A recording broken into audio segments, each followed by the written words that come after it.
পর যখন আমার স্বামী বাড়িতে ফিরে আসবেন, তখন হয়তো তার ওযু করার প্রয়োজন হবে অথবা তার পানি পান করার প্রয়োজন হবে। আমি চাই না আমার ক্লান্ত স্বামী পানির জন্য সামান্যতম কষ্ট পাক, যাতে পানির প্রয়োজন হওয়ার পর সাথে সাথে আমি তার কাছে পানি পরিবেশন করতে পারি। এই কারণে এই পানি নিয়ে আমি বসে আছি। হযরত ফাতেমা তখন জিজ্ঞাসা করলেন, হে বোন, এই লাঠির কি প্রয়োজন এবং এই রশিরই বা কি প্রয়োজন?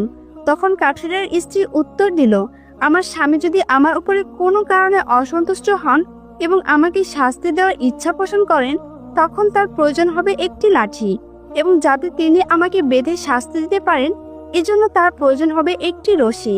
আমি চাই না এই জিনিসগুলো খোঁজাখুঁজি করতে গিয়ে আমার স্বামীর কোনো প্রকার কষ্ট হোক, সেজন্য আমার সামনে এই জিনিসগুলো নিয়ে আমি বসে আছি।